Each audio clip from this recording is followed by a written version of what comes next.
Bismillahirrahmanirrahim. Assalamualaikum warahmatullahi wabarakatuh. Sahabat beriman yang dirahmati Allah Subhanahu wa taala, puji syukur kehadirat Allah Subhanahu wa taala, berkah nikmat iman, kesehatan, sehingga kita bisa berjumpa kembali dalam keadaan sehat walafiat. Shalawat serta salam semoga tercurah pada baginda Rasulullah SAW, keluarga, para sahabat dan para pengikut beliau. Pada kesempatan ini saya akan menjelaskan tentang pesan Rasulullah soal sholat. Sholat adalah ibadah yang terpenting dan utama dalam Islam. Dalam deretan rukun Islam, Rasulullah SAW menyebutnya sebagai yang kedua setelah mengucapkan dua kalimat syahadatain. Rasulullah bersabda, Islam dibangun atas 5 pilar, bersaksi bahwa tiada Tuhan selain Allah dan Muhammad adalah utusan Allah, menegakkan sholat, membayar zakat, berhaji ke Ka'bah Baitullah, dan puasa di bulan Ramadan. Hadis riwayat Bukhari. Sholat merupakan pembatas seseorang itu mukmin atau kafir. Hadis riwayat Muslim, Abu Dawud, Tirmizi, dan Ibnu Majah. Sholat juga menjadi penentu diterima atau tidaknya amalan seseorang. Hadis riwayat Abu Dawud. Nabi Muhammad SAW bersabda, jika kau ingin berusaha menghapuskan dosa, perbanyaklah sholat. Ketika engkau dihadapkan pada keadaan gelisah dan kebimbangan dalam menjalani kehidupan, maka dirikanlah sholat. Ketika kau dihadapkan dalam suatu masalah dan engkau tidak bisa mengambil keputusan, maka dirikanlah sholat.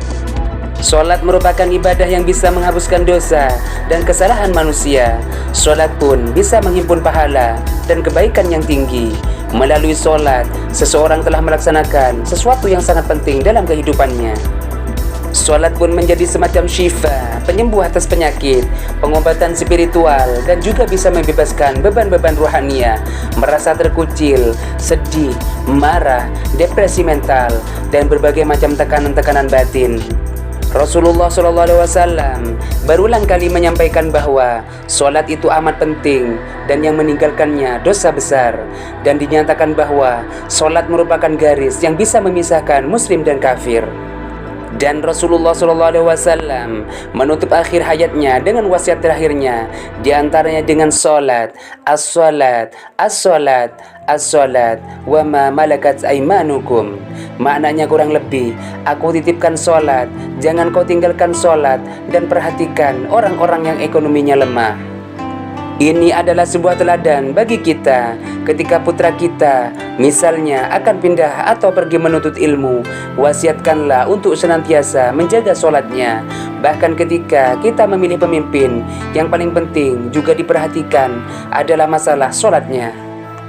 Sholat juga bisa menjadi sebuah riyadhah untuk latihan pembentukan karakter diri, di mana masing-masing gerakannya apabila dihayati lebih jauh akan memancarkan sifat-sifat keteladanan yang bisa menjadi suatu karakter mulia bagi kita umat Islam. Terutama pasca Ramadan ini, maka ibadah yang bisa menjadi andalan utama untuk bisa menjadikan kita tetap dalam jalan yang lurus adalah sholat. Sehingga perlu diperhatikan bahwa tidak hanya menjalankan sholat secara lahiriah saja, karena dikhawatirkan seperti halnya kisah berikut ini.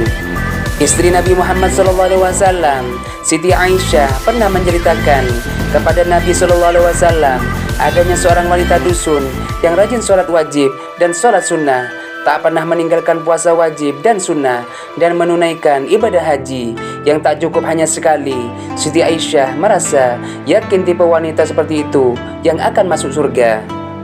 Di luar dugaan, Nabi SAW menyatakan wanita tersebut merupakan contoh wanita yang akan mendapatkan siksa Allah dan dibencinya.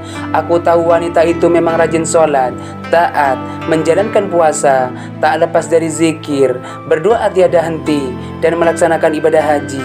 Namun, aku juga tahu wanita itu tak pernah rukun dengan tetangganya, jawab Rasulullah SAW.